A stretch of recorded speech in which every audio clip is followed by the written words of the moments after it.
I think we need more thinking.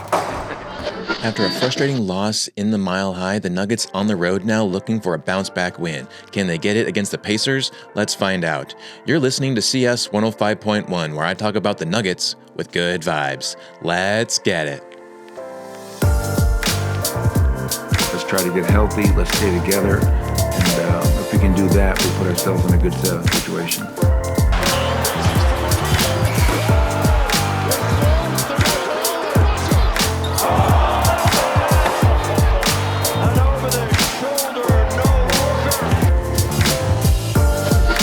How's it going, everyone, and welcome. I'm CS Chandler here for another take of Nuggets basketball.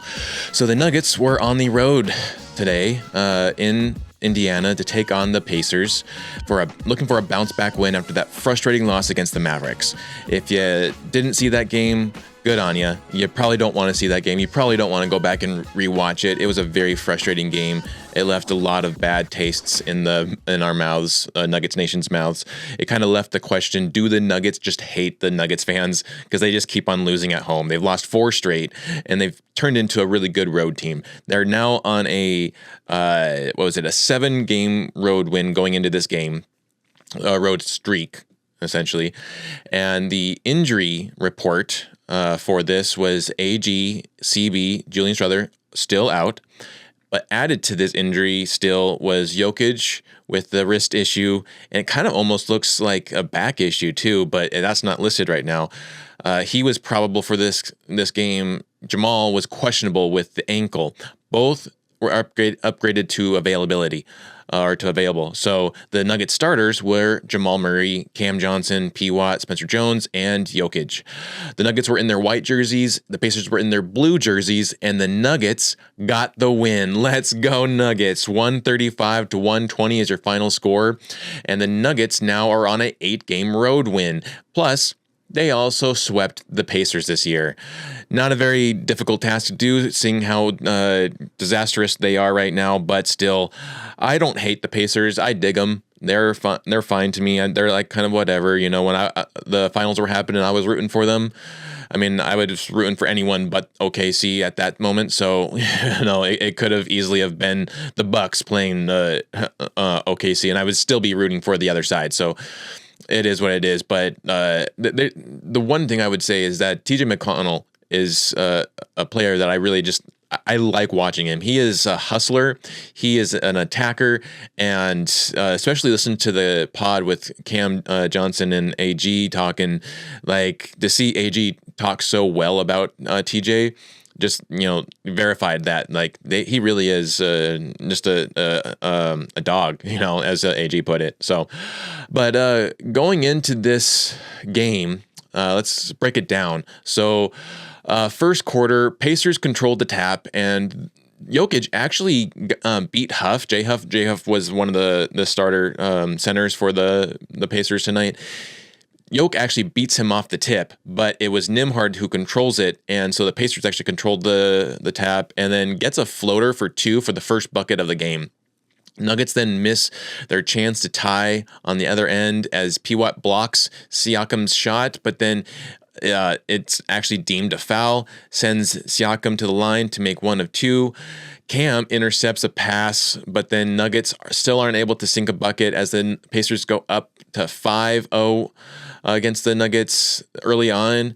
Finally, Cam gets a 3 to sink and gets the Nuggets on board. Nuggets go on a 5-0 run then after that themselves to gain a short-lived 1-point lead before Shepherd nails a 3 to give the Pacers a 2-point lead. And Shepherd actually was pretty good tonight from beyond the arc. Cam then ties the game on a layup and forces Pacers to take the first time out of the game. Then P. Watt blocks or back taps the rebound to Hardaway Jr. for a pull-up 3 to gain the Nuggets a 2-point lead, followed by P. Watt on the fast break for a Euro step into a layup, plus the foul for the Nuggets a 7-0 run. Big Val then checks in early into the game at a 4:19 mark. and you would think that that would disrupt the offense and everything. It actually kind of helped it out because Jokic is just kind of looking kind of sluggish lately and doesn't look very happy. He also looks very hurt and injured. So this was probably for the best. He sits out with 4:19 left on the clock, and the Nuggets go on a 12-0 run to get a 9-point lead. Nuggets defense then allows the Pacers to go on a 7-0 run at the end of this quarter, cuts their lead from 12 to 5, and the Nuggets still outscore the Pacers 33-28. Second quarter, Nuggets start off with the quarter with a lineup of Brucey B, Tim Hardaway Jr., Big Val, Zeke, and Cam. As Big Val leans into bully balling J Huff for the floater and the first bucket of the quarter. Big Val then knocks the ball away, leads Tim Hardaway Jr. for a fast break, stop and pop for a quick 4-0 run by the Nuggets. Then a 7-0 run by the Pacers to cut that lead down to 4, forces Adelman to call a timeout, and also gets Jokic in early into the second quarter at the 10:03 mark. And the Nuggets defense just still looking horrible in offense. Like, I want to put a little missing label on a milk carton and going out there, like, missing Nuggets defense. Like, if you've seen it, please call this number because the Nuggets need this defense back. Or if you see any kind of like slug-like aliens going around, those are the Monstars. I'm sure they've stolen the Nuggets defense because it's just non-existent right now. And again, I'm going to say that it just cannot be held to just 2 players on the team now on the bench. Every player's got to play defense. It's not showing up right now. So the defense looks horrible, but the offense still, it's starting to go, but get, to a good start, but it starts actually on a slump on this quarter, and the lead goes down to 1. Finally, P. Watt sinks a 3 to get the Nuggets back to 4-point lead, and then Cam, with some good defense, gives the Nuggets a fast break layup for Brucey B to get the Nuggets up by 6. And then Brucey B actually gets fouled on this layup, which causes Rick Carlisle to go call a rage timeout, and then just really baits the refs to tee him up. He gets that. He gets teed up, and Tim Hardaway Jr. makes the foul or the free throw for that. Murray then deflects a pass, gets it to Cam on the outlet, gets it to P. Watt, back to Murray for a step back for 2, gets the Nuggets first to 50. 2 back-to-back pass outlets by Jokic to Brucey B for the layup gets Nuggets a 9-point lead, followed by a 3 from Cam to get Nuggets going back up to 12-point lead. Nuggets go on a 18-6 run to get the Nuggets a 16-point lead, 11 of which are unanswered points. So, yes, the Nuggets aren't playing good defense, but so the Pacers really weren't playing good defense either. The only really good defensive player for the Pacers is TJ and Shepherd, I would say. They're pretty aggressive, but short of that, their defense isn't so great either. And it's actually, I feel like, an overall thing about the game itself right now. I was thinking about it when I was watching the OKC Warriors game last night. One, I just realized that how much I hate OKC and how I hate watching OKC play. It's just not fun to watch. The refs are glazing them up and down the court on both sides, but at the same time, I realized something. OKC does not have a good offense. They just don't. The only thing is, they actually do have a really good defense. It's very aggressive. They will attack you like a pack of jackals or a pack of raptors if you even make one slight mistake on the offense. That, I will say, I will give them credit for. They do have good defense. And they're one of the very few teams to have good defense. The league right now just does not have good defense. I don't know what it is, but when you're a team like OKC playing the easy schedule that you have right now with teams not playing defense, yeah, your offense is going to look pretty good. Like when the teacher gives you the answers to the quiz, you're going to look pretty smart, despite the fact that you're getting everything handed to you. So that's kind of my take right now in OKC. Like, yeah, they are dominant, but it's only because there's a lack of defense on the other teams. And so I think that right now, the Nuggets can't match up with OKC. They need to lock their defense in as soon as possible. Luckily, we don't face OKC until March. or no, sorry, February. So we have time, but I mean, it's getting close to the end of the year. It's like now early December, right? We have 2 months before we play OKC. Hopefully, AG and CB gets back in shape before then, and we don't lose anyone else, aka Jamal Murray. Stop falling on the floor and hurting yourself because we need you. But I really think that right now, it comes down to defense. 100% it comes down to defense. And right now, just no one else is showing up to give OKC an actual challenge. And the other thing, too, is that the defense against OKC is also slightly lacking because everyone's afraid of sending OKC to the foul line. Like, if you try to play any defense against them, they will bait you into a foul and cause them to go to the foul line. So right now, it's a little bit of give and take, and it's just not really fun to watch any OKC game. The only game that will be fun to watch is them losing. That's the only game. But I digress. The basic gist of this story, this tangent, was just to say that the Nuggets aren't playing defense, and they just haven't been playing good defense for a while. They started second best defense in the first couple of games. Now they've drifted off, and that actually derailed as soon as CB got injured. And then it took off even more so after AG got injured. You still have P. Watt, who plays pretty good defense, and you have Spencer Jones, though that will be questionable in this game. More about that later. And then the one thing I've been noticing is Jokic is just non-existent right now with defense. I don't know what's going on. He's usually really good despite all the criticism against him on defense. He's actually just stopped playing defense. I've seen him, and if you have seen this as well, please call it out in the comments. I've seen him straight up just pull his blocks lately. He will run up to someone and then act like he's going to block and then just stop there. I don't know what's up with it. And maybe it's him trying not to foul, getting afraid of fouling. But as we saw in that last game against the Mavericks, they only got 11 personal fouls, which means that they are not being aggressive enough. And it's a kind of a thing against a lot of teams, but it's mainly because of an issue with the Nuggets. The Nuggets have the worst defense right now, and especially in that game, they had the worst defense in the league in that game against the Mavericks. So there's got to be some point while we're waiting for our best defenders to get healthy, where the rest of the team shows up and starts playing defense. Every player can play good defense. It's just you got to lock in. It's part of the game. Play it, you know? It's very frustrating when you're watching these games and you're not seeing any defense and you're just seeing the other team scoring at will the same as you. And luckily, when you play another team who has bad defense, in that scenario, the Nuggets will outshoot you.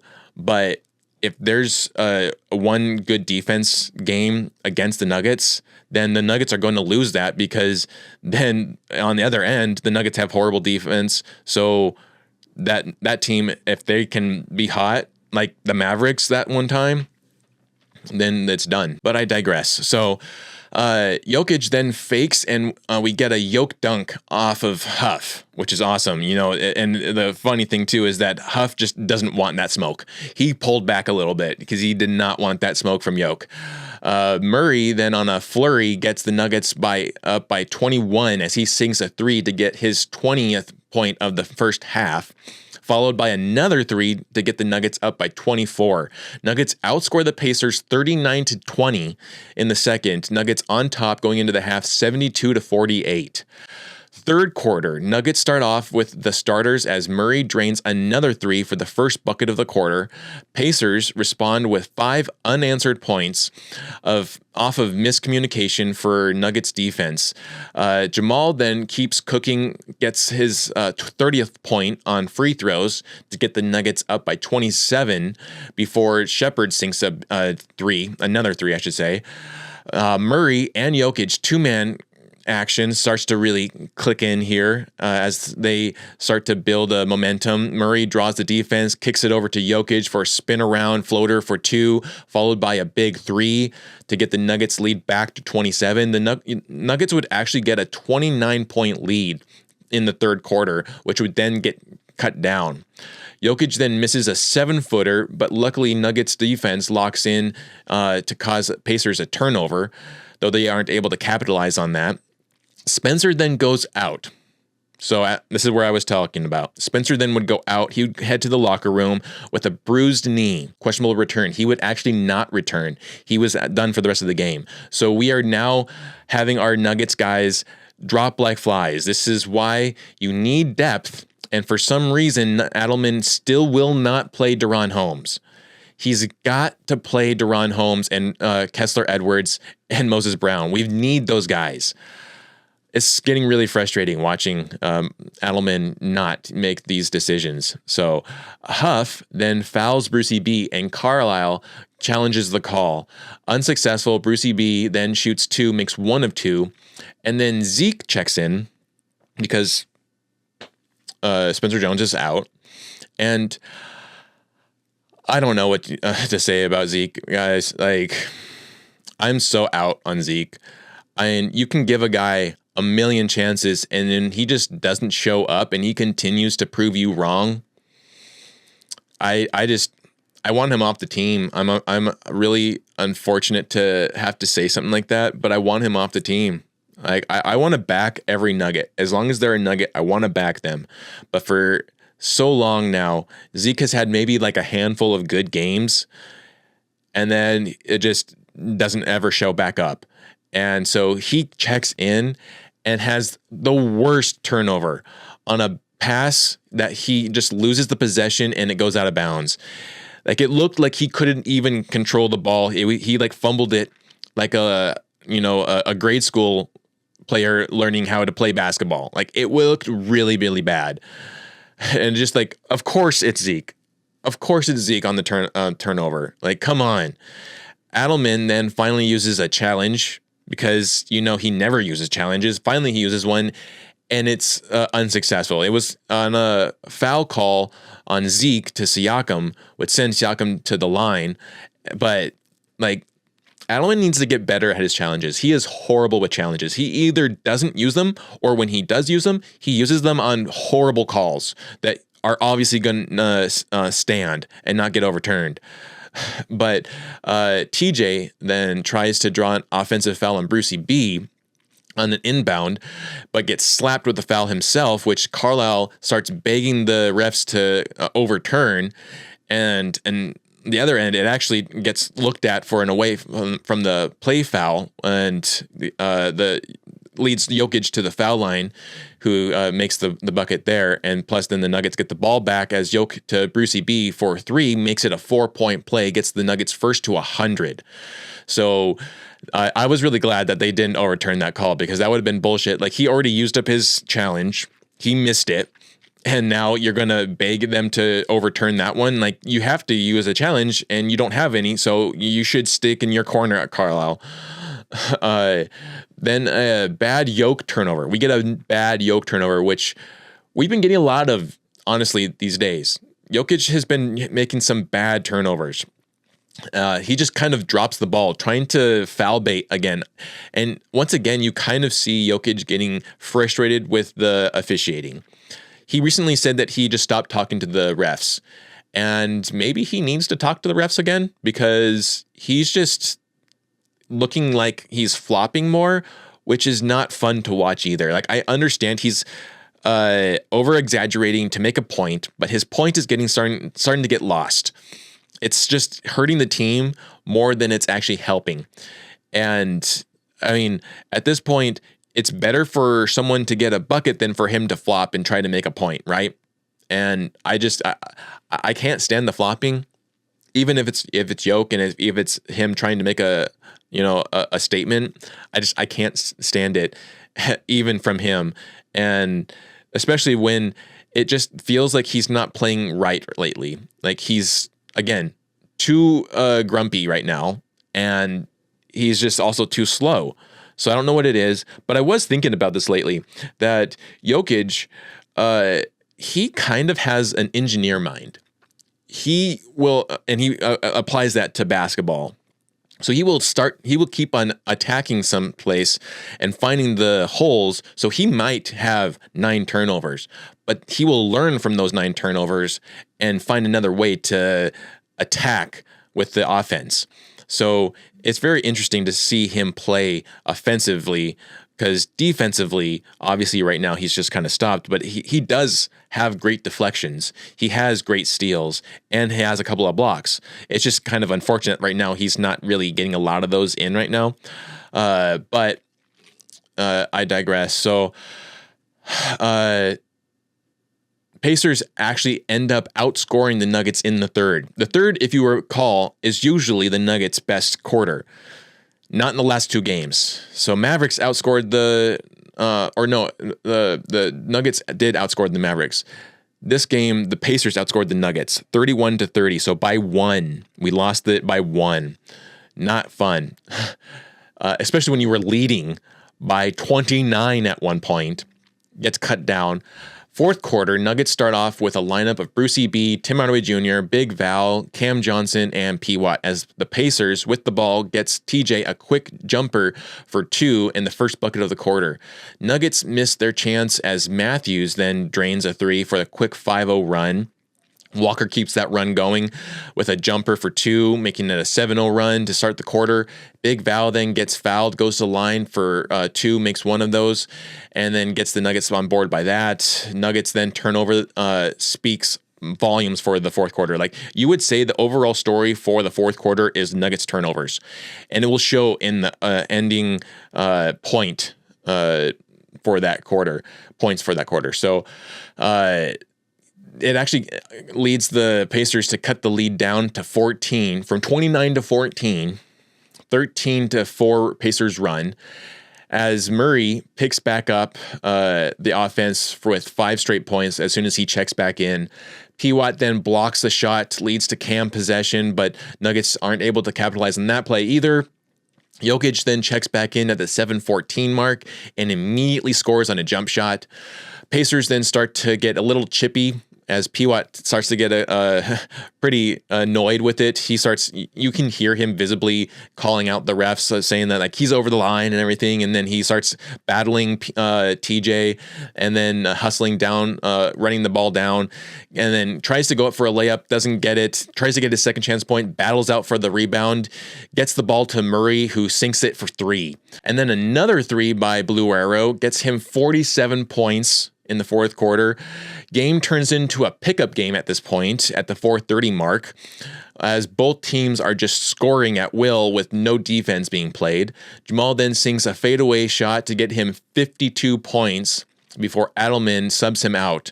And this actually really annoyed me. I know that you're trying to save Murray, and he should be saved, hopefully not getting any hurt, because he did take a nasty fall too shortly before this. And I understand you got to protect your guys. He's 3 short points from tying his highest point record of 55, right? Let him get the fucking 3.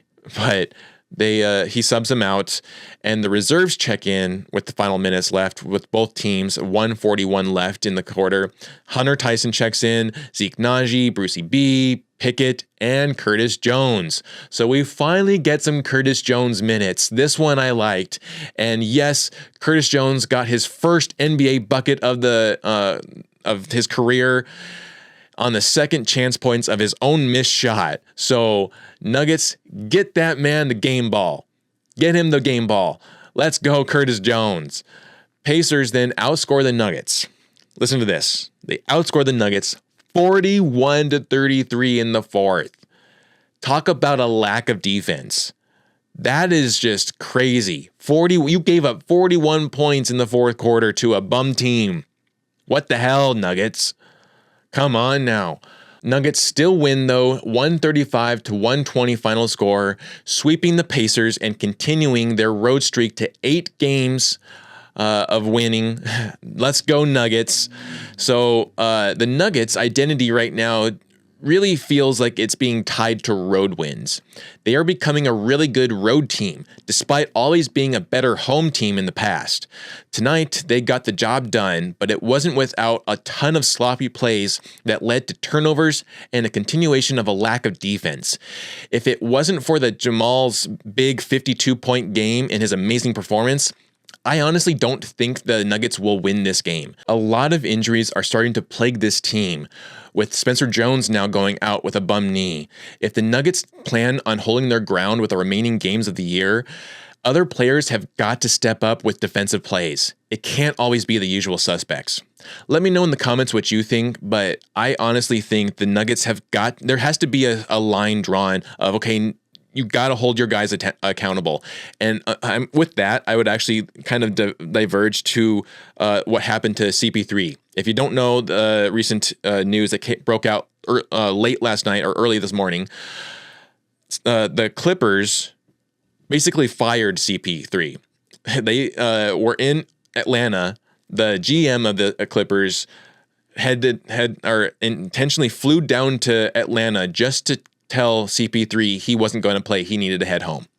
So they sent him home. They severed ties with CP3. And it was mainly because CP3 was holding people accountable. And that's kind of the issue overall with the league right now. Like, there is the overall issue with the defensive plays, but more than that, it just feels like the league right now is super, super soft.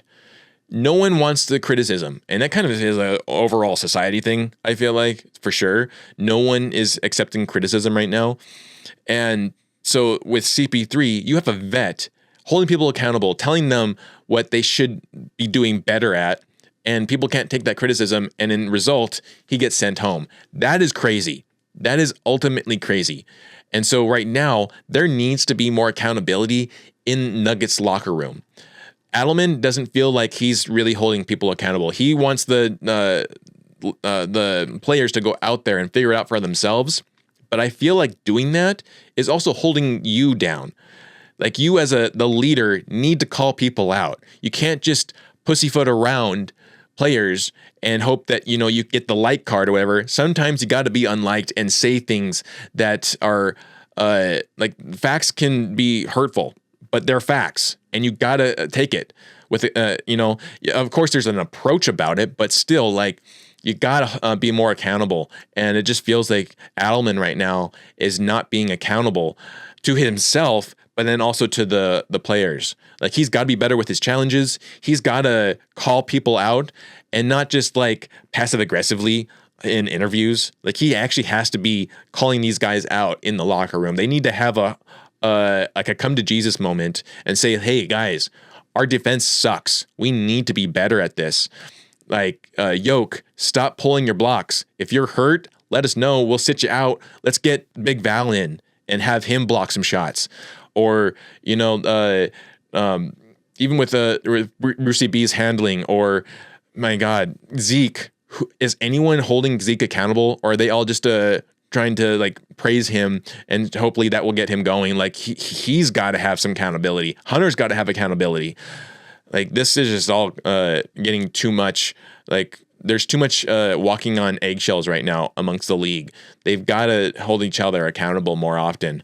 But let's get into stats here before we wrap things up here. So Spencer Jones played 17 minutes tonight, which, as you can see, wasn't a lot of minutes compared to what he normally plays because he went out early. So he had 1 point. 1 point. That was a free throw. He missed 1 of 2.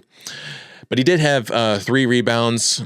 He was 0 for 1 in field goals, 0 for 1 from 3. He had 0 turnovers, 4 personal fouls. He had 4 personal fouls before he checked out.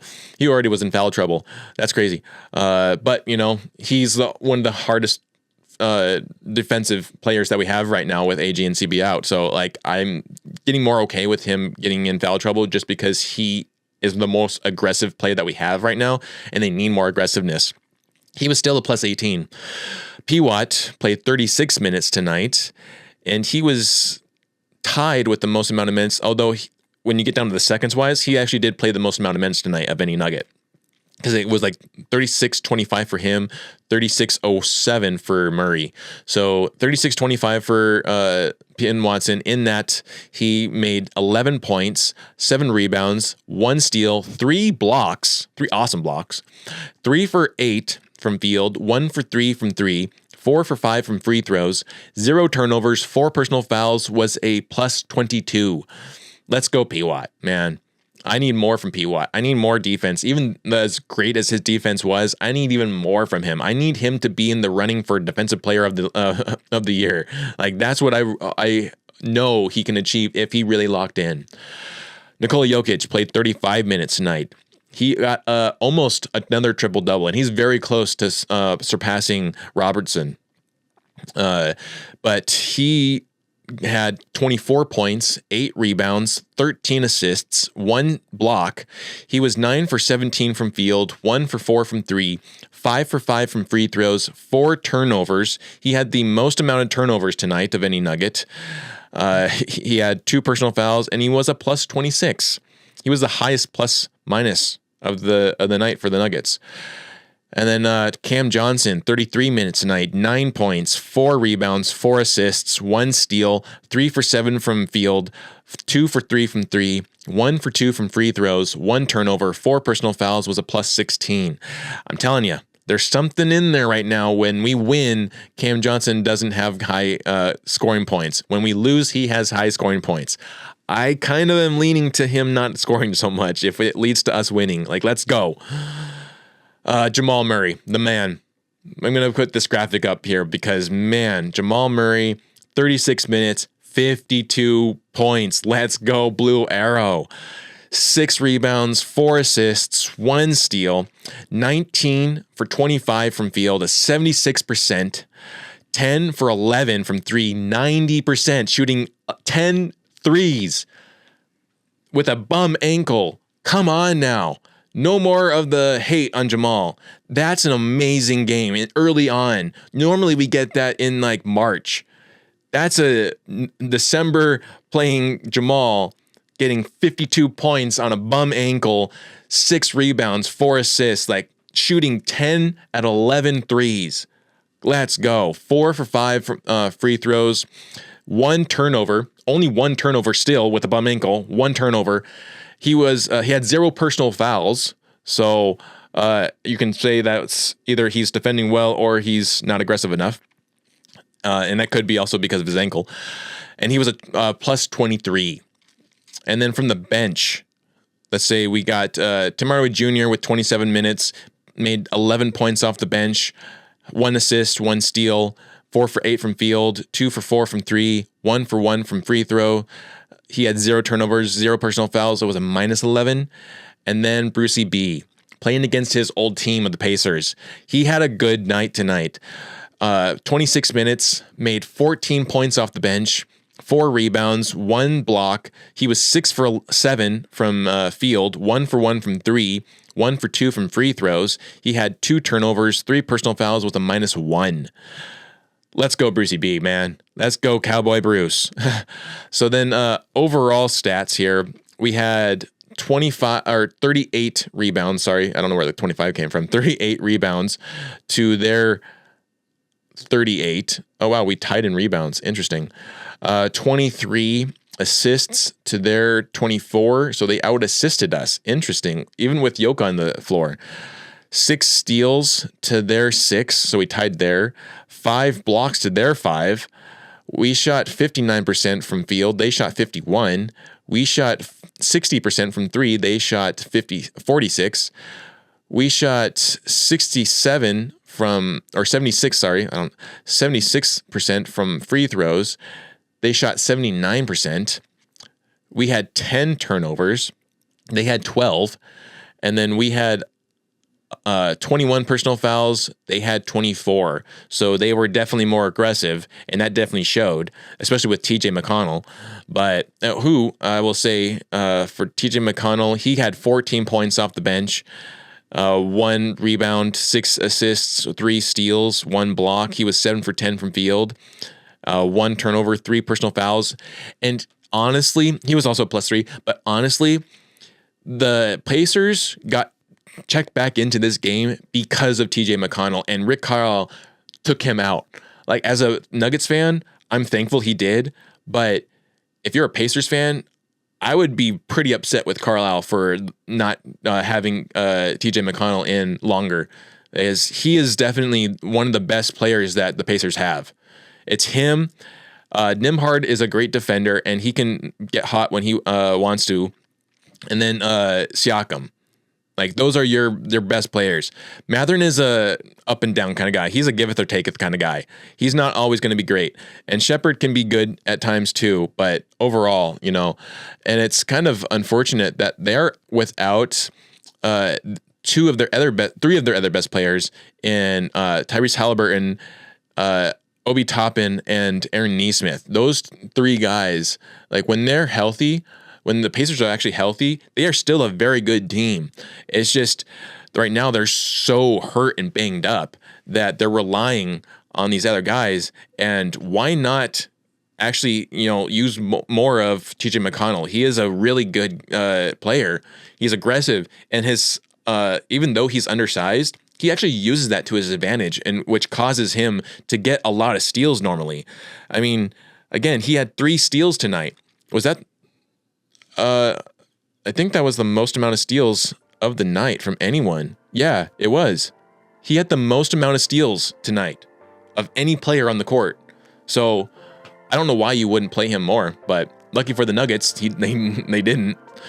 So, but that's pretty much all I got for this episode. I hope you enjoyed it. If you did, please give it a like and subscribe. Share it out to your friends and family. And if you do feel gracious enough to give me a donation, I do have a link for my PayPal in the description, as well as on my page. Be very grateful for any kind of donation there. It would help keep the lights on in here. And then if you wanted to attach a take on the game, on the team, on a player, on some other part of the game, or on even something else completely irrelevant to what's going on. It can be about movies if you want to. I don't care. Something that I can shout you out. Be grateful to do that. But you've been listening to CS 105.1, where I talk about the Nuggets with good vibes. We'll catch you later.